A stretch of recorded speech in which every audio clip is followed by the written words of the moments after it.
কর্মকর্তার অধীনস্থ কর্মচারীকে সকালে বিকালে উঠতে বসতে শুনতে হয়, তুমি ঠিকমতো কাজ করো না, তোমার কাজের ঠিক নাই, তুমি কি কাজ করো?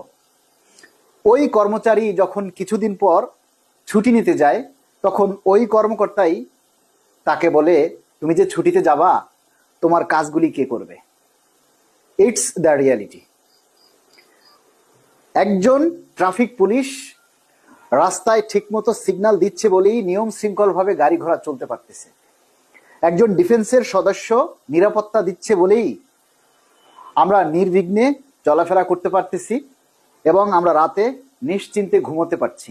ঠিক তেমনি একজন কর্মচারীও সকাল সন্ধ্যা মাথার ঘাম পায়ে ফেলে রাষ্ট্রের উন্নয়নের চাকা সচল রাখার জন্য নিরলসভাবে কাজ করে যায়।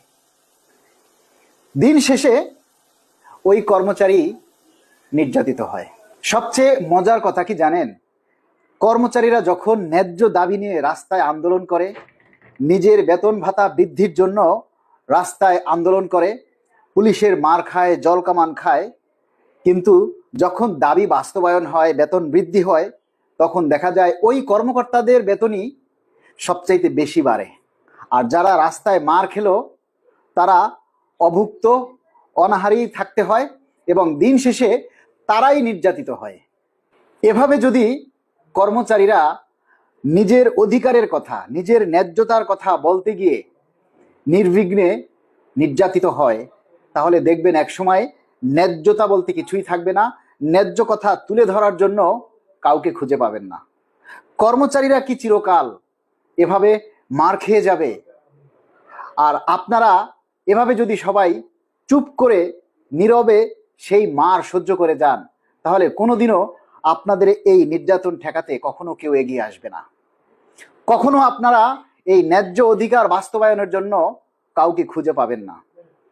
সবাই যদি কর্মকর্তা হয়ে যেত, এদেশে যদি কোনো কর্মচারী না থাকতো, তাহলে নিজের টেবিল নিজেকেই পরিষ্কার করতে হতো। আপনাদের কাছে আমার জিজ্ঞাসা, সারা বাংলাদেশের সকল কর্মচারীদের কাছে আমার জিজ্ঞাসা, এভাবেই কি কর্মচারীরা নীরবে নির্যাতিত হতে থাকবে? এভাবেই কি কর্মচারীরা চিরকাল মার খেয়ে যাবে? এর শেষ কোথায়? আজকে যেন কর্মচারী সংজ্ঞাটাই বদলে গেছে। কর্মচারী মানেই হচ্ছে no argument, no judgement, no inquiry, no যাচাই বাছাই, ডাইরেক্ট ছাঁটাই। এটাই কি কর্মচারীর শব্দের অর্থ? এটাই কি বুঝায়?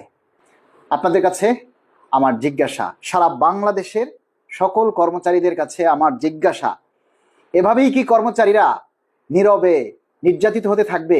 এভাবেই কি কর্মচারীরা চিরকাল মার খেয়ে যাবে? আমি মারা গেলে হয়তো আমার জন্য কেউ কাঁদবে না, কিন্তু আপনাদের জন্য আজ আমি চোখের পানি ফেলছি। It's the reality.